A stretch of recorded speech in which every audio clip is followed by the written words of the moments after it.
Welcome back, everyone, to the front line where we continue our ongoing battle for Scenario 1 out of Old School Tactical 2. This is the Lost Boys scenario that we're doing. Now, we last played where, just in case you haven't seen it for a couple days, we've got German forces that are moving in from the east flank, west flank, and east flank over here where you can't see my hand.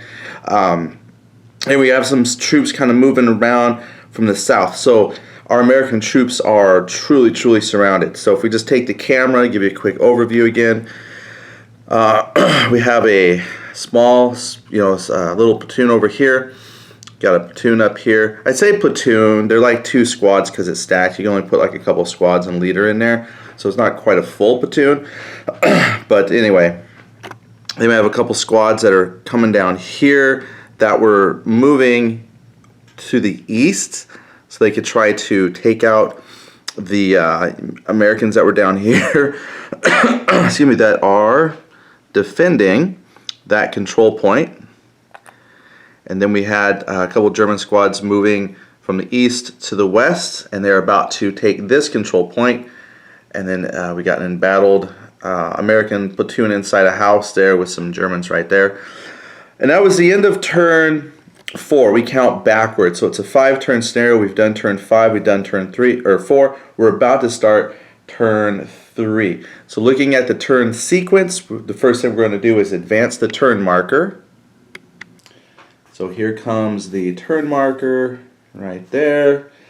Then it says number 2, we check for reinforcements. There's no reinforcements. We can now attach leaders if we need to. Also, we could swap around support weapons. And I'm just taking a look at a stack here. My LMG is on to a good squad. The BAR is on a good squad. Let me just show you what I'm doing here. Gently move you around here. What we've got, if I can put them in. I was looking here. I had the reduced squad here, but they didn't have the weapon attached, and then the BAR is attached to a good squad. So actually, though that was where I was concerned. That's where some fighting was happening. And then over here, this is actually a crew-served weapon, so they don't actually have to worry too much about swapping equipment. And then up here, there was little shooting or any that's happened over here. And so everything's still attached to good order stuff. So we're fine there. Then it's smoke counters. Nobody has played smoke. I've just brought engineers on or pioneers for the Germans. We may need some smoke later. We would then check for scenario rolls. There's no scenario rolls that need to happen for this particular scenario. We would check for the free rally. Now, we have some units that are reduced. Well, you can't rally off reduction because those are dead. But if we had broken or shaken units, we could check for a free rally attempt. There are nobody that need that, or is nobody that needs that. And then no bog rolls because there's no vehicles in this one. And then it says do the initiative roll. Well, let's get ready for an initiative roll. The first roll I'm going to do, this will be the, we'll just make a check here for the Americans. What did we get? 11. All right, we're going to make a roll here for the German player. So I had an 11 for the Americans, and then that's a 3 for the Germans. So Americans will have the initiative. So I'm going to flip the marker to show the American star. All right, great. So we've got initiative. Next thing we're going to do is check for impulse points. Since the American player has initiative, we'll roll their impulse points first. According to the scenario, they're going to roll 1 dice 6 plus 3. So that's only 5. Yeah, I don't remember. I think we had 5 last, or 4 last time. Well, we got 5 this time. That's not much. The German player gets 2 dice 6, and they get 5 as well. All right. So what I've done is I've moved I'll just kind of show you here. I've moved the impulse point tracker for each out to the 5. That really doesn't give us a whole lot. We've got quite a few units up here that can do some shooting, but once you do 1 or 2 group fires, that really burns through the impulse points. And that's where those decisions start coming in. Where do I put my focus? Right now, I think for the American and German focus, it really is going to be up here in this northeast corner, because we've got German troops. I believe I was thinking of moving them up because if they retained initiative, they could assault a house, do melee or something like that. You know, just trying to be bold and push up. Probably not a good idea because the American player got initiative and they're going to be shooting into German units that are in the open. That is an open hex. There's no cover there. So this could play out to be very costly for the German advance there. Now they do have some troops that are to the south. One of the thoughts I had before was to sit tight, bring up a replacement squad so I could take out this reduced squad, but problem with that is, you know, we're looking at the clock and we have to try to push forward. So we'll see how this goes. We could roll bad and the American units might not do very well. But that's what we're going to do. So what I'm going to do is kind of take these markers out here just a little bit, because again, you don't attack the hex, you attack a unit in that hex.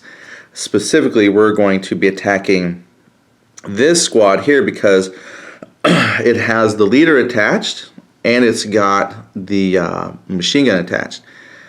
I felt that I think I did do some swapping on a previous turn because attaching a leader and the weapon to a reduced squad isn't that good, because if they take more casualties, then I could lose that for sure. But now what we got to do is see what we had here in the American hex. So they had a squad with a BAR, and they've got Sergeant Barnes, and they've got a regular rifle. So this will be a group fire. That's going to be 2 impulse points. I'm going to go ahead and move the impulse tracker for them right now so I don't forget. So they'll have 3 impulse points left after this. Let's go ahead and tally up their firepower. So they've got 4 for the squad, plus 1 for the BAR, so they're at 5. Then they don't add to the firepower with the leader, they actually add to the die roll. Let me just double check the chart. But what they do get though is plus 1 firepower for being adjacent. So we've got 1 plus 4 is 5, plus 1 for being adjacent. So that's 6, and then add 4 for the other squad that's with them. All right, so that's 10 firepower. Then the defense of that particular unit is going to be 4.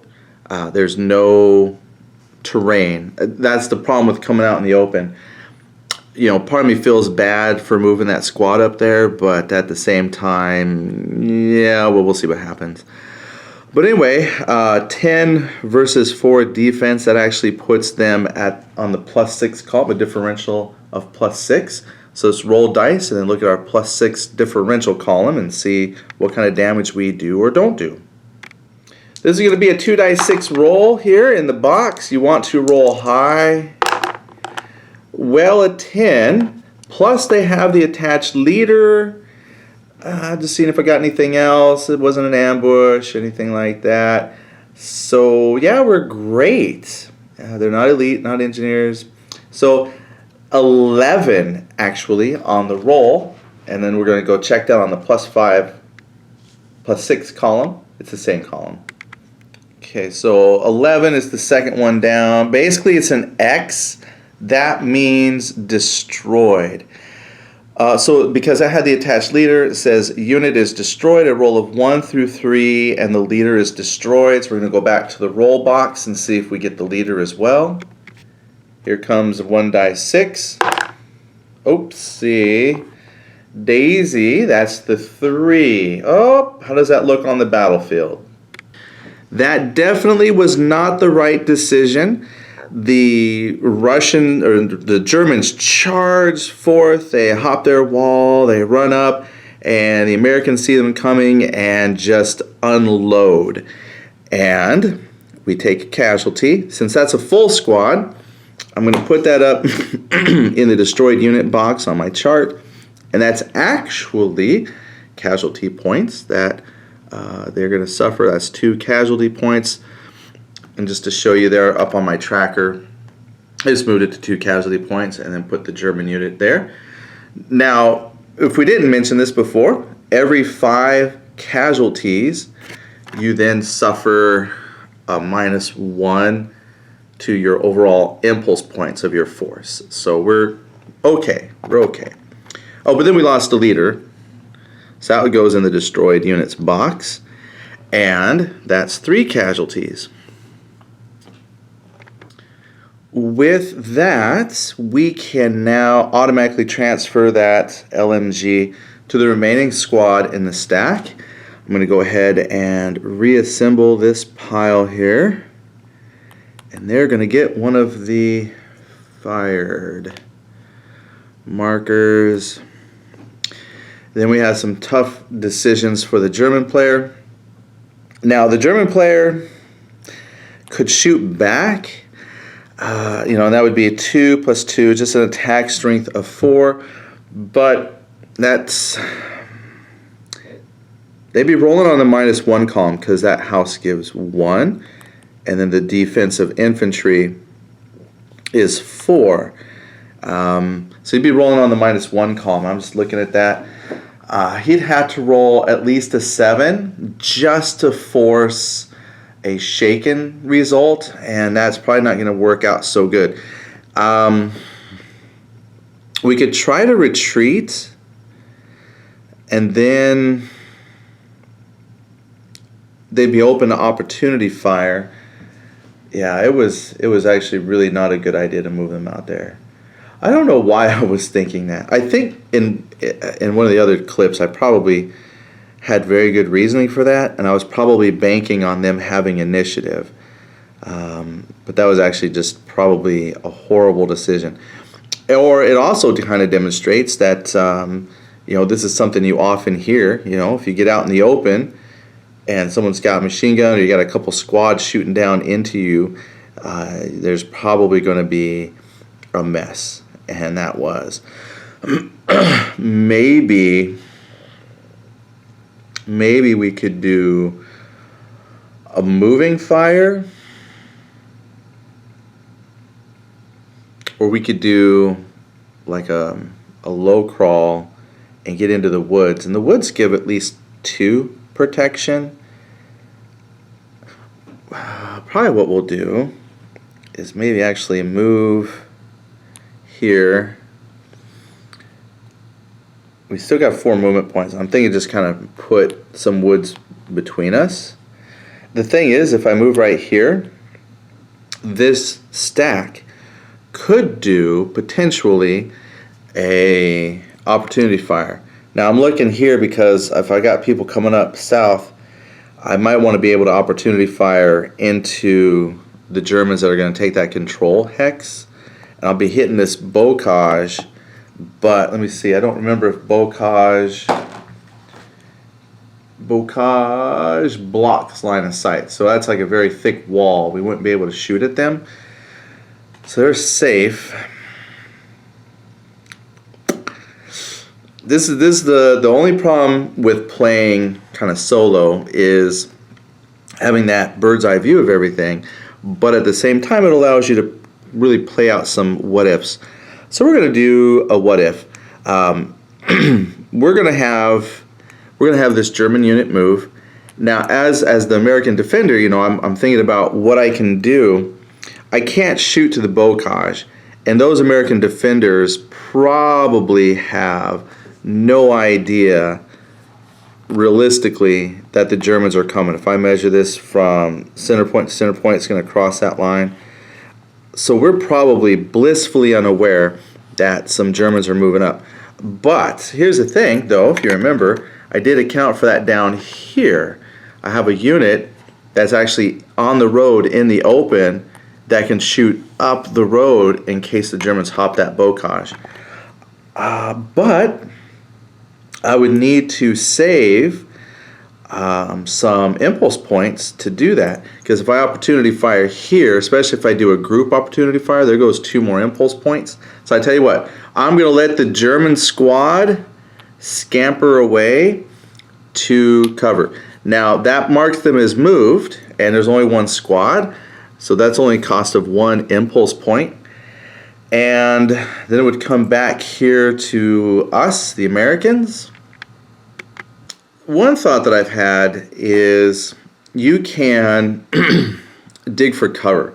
So I know sometimes in the game, if one side has more impulse points than the other, the person with lower impulse points, if they don't want to move or shoot like they're in the defense like we are, what I could do instead of just passing, I think I did that previous turn, I just passed an impulse point, dig for cover. If you pass an impulse point, the impulse point, well, you just pass your turn, but it's like, I don't know, maybe instead of passing and letting the other person catch up on impulse points, you could just dig for cover, maybe. I don't know, the idea was if you only have a few impulse points and you want to let the other person burn off some of their impulse points, you don't, so many decisions. I think what I'll do though, because the American player has fewer impulse points, let me think on that another second here. Yeah, I think what we'll do, because I've got 3 impulse points for the Americans, instead of, I think I might dig for cover. I might actually dig for cover down here with my guys who just got out into the road. That's probably what I'll do. I'm going to actually dig for cover right there. Now, it's not necessary that you're digging for cover. I know there's some glare, so it's hard to see, but that's actually a squad. And then it's got the medium machine gun. Sorry for that light glare. I don't know if I can switch the camera better for that. There we go. So to dig for cover, it's an impulse point. The reason why I'm going to do that is 1, give them possibly a little protection. That will still give me 2 impulse points that I could do some kind of group firing action in reaction to the Germans moving. So I think that's worth it here because they're in the open. So let's roll a die. 5 or 6, 5 or 6. It's a 3. All right, so no cover for them. Now over in that other spot there, the German player knows that Americans are covering the road because it's an open map. So actually what we're going to do is up here in the northwest is do a group moving fire. Now you don't have, there is an assault move, but that's really for like if you move. That's what I was going to do last turn. I was going to move and then assault move. I didn't have enough impulse points to do the assault move. Anyway, you can actually still move and fire. It's just that you're going to have, if I look here on my die roll modifiers, you get -1 to your die roll for moving fire. So I'm going to actually move this stack up here for a group moving fire opportunity. So that's 2 impulse points, which I'm moving the German impulse point tracker down. And we're going to be firing, okay, that group's in a house. And you got the big group up here. What is in there? Oh, a BAR unit and a reduced rifle squad. Let's do it. Because in this stack is another BAR with a squad. See, I did it again. I attached a leader to a squad that didn't have the BAR. Like, it really doesn't matter because the leader bonuses kind of affect the stack. But I thought, don't put 2 important things on 1 unit. The only reason I did it over there with the Germans is because the squad that had the leader attached became reduced, and I didn't want them to get eliminated with the attached leader, so I moved things around. But this actually kind of keeps the leader safe a little bit. So then the German has to decide, am I shooting at the squad with the leader attached or the squad with the rifle? But in this situation, I've got a reduced rifle squad with a BAR, and they're going to shoot them. They're in the woods, so they have a little bit of protection in case there's counterfire. Let me just rotate the camera for the glare. There we go. There's some no glare. All right, so in here, we have 2 good order squads. So that's 4, 4, 2 is 8. We're not adjacent. I don't have any other bonus. That's 8 firepower. That sounds about right. Why did I have 10 over here? 4, 5. Not, oh, okay, they had, yeah, so that's 10 firepower there. That's right. And they had +1 to be adjacent. I gave them 10. They just have 10 right out the gate, but they're not adjacent. So anyway, so that's 10 firepower, 4 defense, 1 for the home there. So they're rolling on the +5 chart. And the leader gets +1 to his die roll. I hope my math is right. I always make mistakes at some point with math. Math is hard. All right, so we've got 10 offense, 5 defense. We're going to be checking on the +5 column. Yeah, see, I'm looking. Oh, because they were in the open. Okay, this guy's in a house. That's why they've got a +1 defense. It's still the same column, +5, +6, but we roll a 7. +1 is 8. Let's look at our chart. All right, +5 column. My finger's running along. It's actually casualty and a check for broken. C by itself just means casualties, but this is casualties and a chance to break them. However, since it's already reduced squad, that's a casualty. And by casualty, I mean the fact that they get removed. So they actually go to my destroyed units box on the American side. That is another casualty point as I advance their casualty tracker. Still not within 5 to get that first penalty. The squad weapon has nowhere to transfer, so it's just sitting out there now. Germans could take it up since they have 2 squads. One squad has a support weapon. The Americans, if they wanted to switch buildings, they could go over to it and they themselves could grab it up. But since we moved, they're going to get a moved marker. Oh, I forgot to take 1 from their die roll. So actually, because of moving fire, I forgot to do that. They added 1 for the leader, but had to subtract it. So actually, it was just a 7. And 7, because I gave them an 8, right? So 7. Oh, it's a casualty shaken result. Either way, that casualty reduced or took that American reduced unit off. Okay, good. I caught that. No harm, no foul. All right, then it swings back to the Americans. Now, that's why I was saying the Americans have a choice now. They can move, they can't pick up the BAR. They have to wait for the next turn, but they would be in the hex with that BAR. Then on the next turn, the other squad could pick it up. Then I would have extra firepower defending that section. That's what they're going to do. So they're going to go ahead and just do the same thing. They're going to do a moving fire back at the Germans. But if we move, the Germans can do an opportunity group fire. I'm looking to see on the chart. There's no opportunity penalty fire. It's just would be a cost of impulse points. All right, just so we can get, err on the side of carnage, we're going to go ahead and do that. We're going to take this group move of Americans. They're going to do moving fire.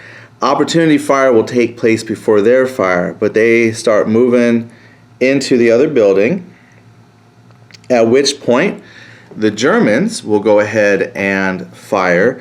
So again, we already know they have 10 firepower. They got their light machine gun, 2 squads, that's 10. And now they get to decide who they're shooting at. They're going to shoot, see, because now they got to decide, do I shoot at the squad with the leader? They're going to shoot at the squad with the leader because they fear a leader. Leaders do group stuff. So I will use the Germans' last 2 impulse points. And now the defense here is 5 because they're in that house. And that could be very bad here for the Americans. Houses are a lot flimsier than I thought they would be. Let me just make sure I'm looking at the terrain chart right. Building. Light structure. +1 defense. Yeah, so that's a 5. So again, we're on the +5 column.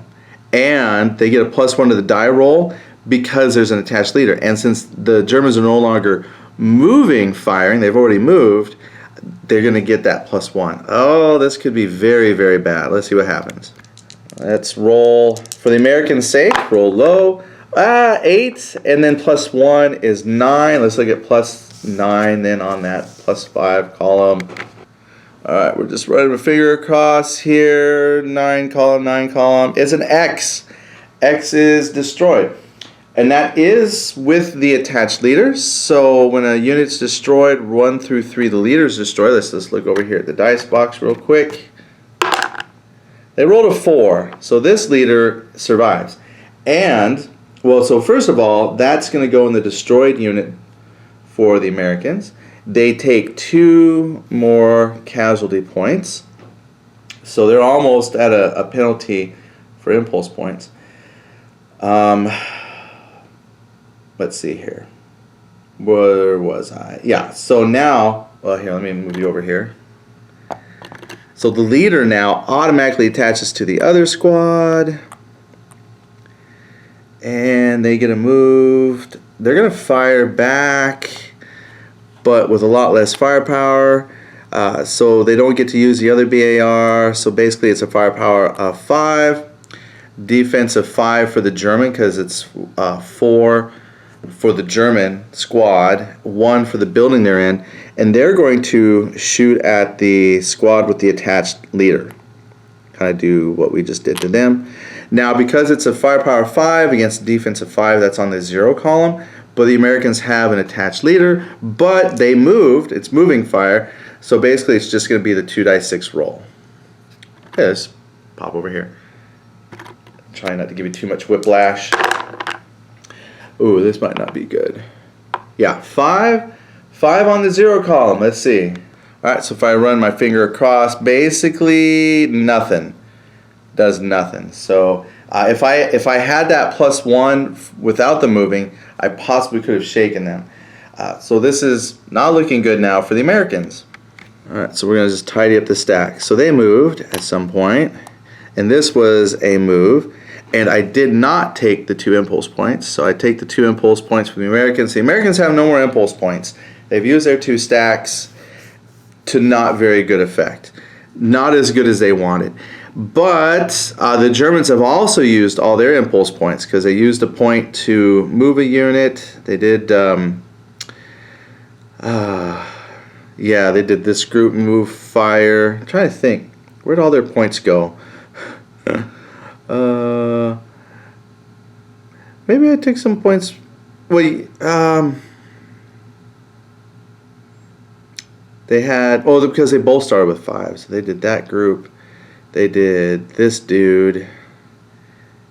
Yeah. I think I took 2 impulse points when I didn't need to. I have to go back and watch this at some point, because I think I misjudged impulse. It's very distracting to play, film, and explain things. So I think I might have shortchanged the Germans a couple impulse points. Maybe. That's okay. That's something we can figure out and pay better attention to on another turn, because that's the end of this turn. Both sides have used all their impulse points, possibly. I'm looking. Well, I say that now because, you know, I had this group here. Americans won. They used group firing. That used 2 of their 5 impulse points, because they had 5. And then this guy moved up here. He was only 1. That shouldn't have been a group move. So that should have been 1 impulse point, because they had 5. And then I did a group over there. I think the Germans, I think I charged them 2 impulse points when I shouldn't have, because I think I did the group move over here next. Yeah, I think the Germans got 2 more impulse points. I'm going to give them the benefit of the doubt, because I'm looking at the stacks and I don't think the impulse points match up. So technically, I believe the Germans have 2 more impulse points, and what they're going to do, see, I could continue shooting here or look at other parts of the board.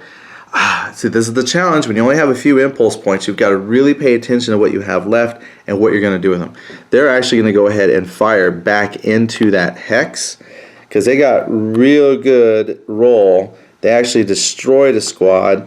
So they got rid of the squad that the leader was. Well, now they're going to shoot the remaining squad.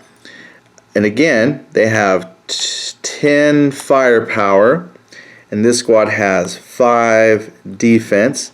So that again would be rolling on that +5. They're going to get +1 for having an attached leader. So leaders are very important. Let's go do a roll and see if we can wipe out this other squad. Here it comes. Oops, one die fell out of the box. Oh dear. So that's a 6. That's an 8. +1 is 9. Ooh. 9 run across. That's destroyed again. So we're going to roll to see if the leader gets popped, because it says on a 1 to 3 the leader goes with them. And that's a 4. So the leader survives, actually. Wow, lucky for him. All his troops are getting blown away. So we're going to take that out. And again, that is 2 more casualty points for the American player. The American player now, on the handy dandy polyurethane, whatever this is, the nice mouse pad tracker we have, I now put a casualty marker here, -1. So that reminds me now that when the Americans roll for impulse points, they actually have to subtract 1 from their total. Okay, that uses all the German impulse points. I am pretty darn sure. I'm looking through the turn tracker. No melee, so we'll go ahead now and remove the markers. Yep, just a few impulse points. Doesn't really give you a whole lot. I got a bunch of units on the board that are just kind of sitting around, hunkered down, waiting for some action to happen. Plenty of action up here. That leader is going to get the heck out of Dodge. He's going to do his best to put some distance between himself and try to get down to the crossroad and maybe lend them some inspirational whatever. Into play. We're good. All right, that's it. So that's actually turn 3. We're going to go ahead and come back, excuse me, a little bit. We'll do a turn 4 and then turn 5, which will actually be number 1 on the tracker, and then we'll see if we get to go into overtime. All right, great. We'll talk to you later. Bye.